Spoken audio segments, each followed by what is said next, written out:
Okay, I'm working on the potholder loom and I need one square on this potholder loom, and what I have is not a 7-inch square, I have a 6-inch square. So I'm thinking of making a skirt 42 by 18. So I will need to make altogether 7 times 3, 21 squares for me to make this skirt. My pattern is very simple. Let's make 21 squares, and when we come back I'll show you how to make the skirt.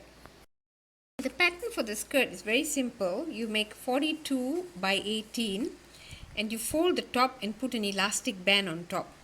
Once you have taken the wider part, which is the 42, from here to here you join this side to this side, then you put an elastic band inside, and that will be your skirt. It's relatively simple. All you need to do is make 21 squares of 6-inch squares. Okay, just wanted to point out something. While you're doing this part, where you are using the crochet hook to pick up the loops around the potholder loom, put your hand on it, as you work, so that they don't unravel while you're working. I noticed that this can happen, because you do it rather loosely. The other thing is that if you do have a plastic loom like I do, take a pair of scissors and all along the side here, wherever there are imperfections, making it slightly come out, cut it off so that you get a smoother edge and it won't catch on your yarn. Do that, okay, so that your yarn will be saved from being snagged onto these protruding bits of these plastic looms. But if you were to get a potholder loom, and I seriously suggest getting the metal one. I think the metal one doesn't have all these kind of problems. Also, it works better on it. But anyway, if you happen to have only the plastic one, try and get rid of all these imperfections, because those ties that come, the one that you use to actually to make those pot holders, they don't have the problem. They don't snag on these. But if you are using yarn, the chances are it will snag. So try and cut them off, snip them off, and make it smoother, so that you can pick up the loops and they don't get caught and bits of it remain on the protruding bits here. I did want to mention that I forgot to tell you the size of the yarn I was using for this loom, this potholder loom, is actually size 5 to 6 millimeter crochet hook or knitting needle size. Occasionally it's still getting caught. What I did was I used the scissor and sliced off all the bits that were not even, and smoothened out the potholder loom, and now it is much better. It's not catching on the yarn anymore. The other thing I wanted to say was that when you go and watch Noreen Crone Finlay's channel, the one where she teaches you how to make this particular weave on the potholder loom, she's got a great voice. She's so soothing. I love her voice. Anyway, do the weave according to the instructions that she gives, and you can create beautiful 6x6 woven squares. And with the also on her channel, she also teaches you how to do the diagonal bias weave, on the loom, which I intend to do on the using t-shirt yarn. I think it's called tan or whatever. Anyway, I have a sample which I will show you just after I finish this, and I wanted to do a jacket with it, with the squares that I can make. But what I found out was, when I tried to do it on this plastic loom, I felt that the plastic loom couldn't take the stress, in the sense that when you tug at the loop to pull it so that you can get it to go to the other side and put it onto these pegs, I found that the it was rather alarming, you know, the amount of force I had to use, you see. So I knew that this was not going to go well, you know. I mean, in the sense that it was going to definitely cause the loom to break, you see, the plastic pegs here, you know, these pegs, that they would break, you see, these ones here, you know. I mean, after all, this is very flimsy. I paid like couple of €3 or something like this for this, you know. There's no way this thing is going to be able to take that amount of tugging, you see. So what I did was I went around looking for a metal loom, you know, this kind of thing. They do it in steel, I think, loom. And this was the hook that came with it, you know. Although Noreen says that she doesn't really care for this hook, I found it was serviceable. Like, you can use it, you know, it's not really that bad. If you find that it's a bit that has some imperfections, or it's catching or anything like that, just file it down a bit, you know.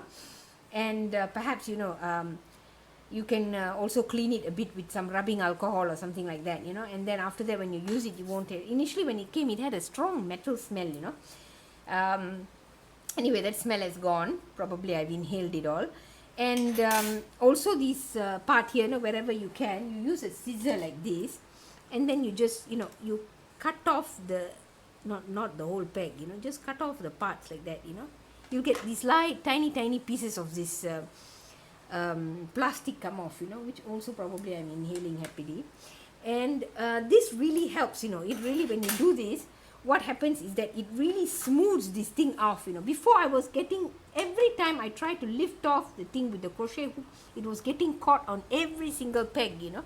But now it's no longer doing that. And you can see that these, the ones that I've made several already, yeah. They're rather nice, you know, very attractive looking, very pretty, you know. It's exactly like the Zoom loom, you know, the end of it. I'm not talking about the middle part, you know. The middle part, of course, Zoom loom has 3 layers.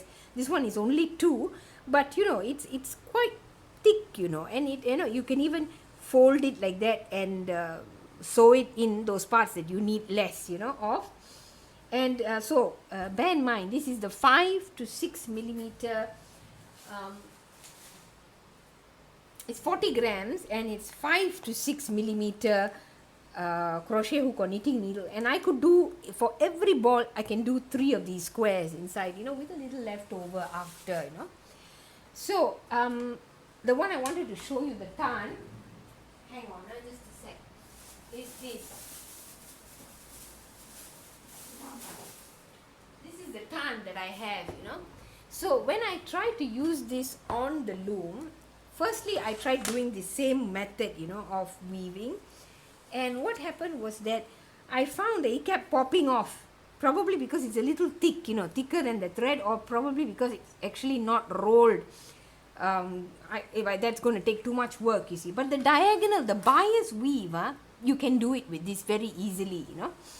But the only problem was that while I was trying to pull it across like that, the amount of stress you're placing on each of these pegs, I'm sure it would have snapped it sooner or later, you see. So I went looking for the metal pot holder, and I looked in the US Amazon, and also in Italian site, Amazon, you know. Italian side, they didn't have it. They had only this this type, you know. This one they had, and a couple of other, that Haresi or something. That one that's rather expensive, 70, 80 euro, you know. But then they come with all the ties and everything. But I just wanted the loom, you see. So I found a couple of these metal looms on the UK side, but unfortunately they don't ship to Italy, you see. So finally, of course, the usual thing, when I cannot find something here, I always go to the US Amazon. I found it there, and of course shipping and everything, it's going to come. I don't know how long it will take to come. But once that comes, if you recall, I did a mock crochet jacket that was done on the loom on my channel. It's, I think, maybe the 3rd or 4th piece that I put up, you know, on the video. That pattern makes a lovely jacket, you know. It gives you a wonderful lapel, big collar and everything, and it's really nice, you know. So I was thinking, with this tarn, I'm going to try to recreate that jacket. Only thing is, we're going to work with 7-inch pot holder, giving you a 6-inch square, you know. So with that, I'm going to give it a try. I don't know how it's going to work out, whether it's really going to look nice and what's going to happen with it and everything, but we'll have to wait until I get my metal pot holder. So anyway, I just wanted to give you an update on this weaving thing and what I'm trying to do with it. I thought I'd just show you how to work with this particular hook, If you buy this kind of looms and they come with this hook, just use the hook that they give you, because it does actually work okay. It's just a question of getting adapted to it. And although Noreen, she actually carved her own hook from chopsticks. Isn't that great? How talented she is. While I was listening to her talk, as I was telling you earlier, that she's got a great voice. And because I've got actually, you don't notice it here so much in this particular video, especially because right now I'm having problems with allergy, the springtime, so my nose is a bit stuffed. And isn't it absolutely horrible, this the thing that comes on, this thing where your nose itches, your eye itches and everything. I never had this problem before. Actually my son and my husband suffers from it, and I used to wonder, what the hell is wrong with them. I mean, probably they're exaggerating, like it isn't really that bad and all that. And then this year, last year I had a mild form of it, but this year it's quite bad. Now I finally realized what is it that they were complaining about, that it is quite miserable actually, this affliction. And I don't really, because I'm taking so many other drugs, because I've got cholesterol problems, and then, I've got osteoporosis, all kinds of stuff. So I already take quite a lot of drugs, you see, so I didn't want to take the antihistamine, they got citrazine or something like that, the name of this drug that you can take. It's an antihistamine, but, it doesn't really last very long, I think a couple of hours at most, so your rest of the day you're still suffering from this thing, Plus I go to the park to run, so I suppose I am exposed to this a little more than others, you see. But anyway, actually I've got a very squeaky voice, when I play these online MMORPGs, I'm actually filling up the space of the time here by talking, because I just wanted to show you how to use these hooks. So I thought I'd just tell you the story. See, when I started playing all these online role-playing games, they used to ask sometimes, they have voice chat, Mumble and Ventrilo and all this kind of stuff to help with the raiding, when you're doing these MMORPGs. So anyway, I recall when I first joined one of these games, and then, they all listened to me talk, and then somebody asked me, how old are you, They must have thought I was a little kid, So I said, oh, I'm 50. No, that time I was not 50 yet. I think I was 40 plus, And so I think I said that. I said I am almost 50 or something like that, And the guy said, that's impossible, You sound like a 5-year-old, When I was working, this was one of the biggest problems I used to have. Nobody used to take me seriously if they had not met me before. They listened to me over the phone. I couldn't negotiate anything over the phone, because no one would really think that I had any authority to deal with them, because of my voice. Anyway, the reason I'm telling you this is just to tell you that, I love Noreen's voice. I think that she's got a great voice. And hopefully what I'm showing you now will help you use this metal hook that comes with the Potholder Loom more effectively. Okay, when you join the squares, make sure that you try and leave you join it this way, like this, you join them like that, and then when you come back again, you turn it and join the other way. This way you will have like 2 thread coming out here and then 2 thread coming out here, so that when you put the other pieces in, you will have thread to join them, Otherwise you will find that all your thread is on one side, you see. So try to space them out, whatever leftover thread that you have. And when you do a square, make sure you leave sufficient thread like this long, like this, so that you can join the one square to another square, you know. That's important for you to do. But the one that is at the bottom or right on top, you can put all the thread on one side. This one, for instance, you know. And if you have cut one that is too short and cannot be used for sewing up the piece, you can leave it right at the bottom of or on the top where you're not going to add anything here, you know. Like here, the pieces are going to come here. You see, so I've put all the thread on this side. Try and join them up like that, you know. And I'm not going to be using the seam on this side. This is the side of the seam that I will be exposing to the front. Okay? Okay. When you join all the pieces together, I haven't actually finished joining. There's still some bit on it. You should get, well, I tried to get a measurement of 42 by something, but like I mentioned before, even when I did the zoom loom, because of the nature of the loom, you don't actually get 6 by 6 squares, you know, you get a slightly less. So I'm not getting 42 here, I'm only getting 41, you know, but I think it's slightly elastic, so I should get about 42 when I'm wearing it. And here, I'll give it's only 17. So if you want a longer skirt, you'll have to add another row, you know, okay? If you want a longer skirt, you'll have to add another row. And so if you see here, it's been joined up. It's a bit messy because, you know, all this extra thread here. But mind you, you should leave enough for you to be able to finish this joining up sides and then also joining the 3 pieces to each other.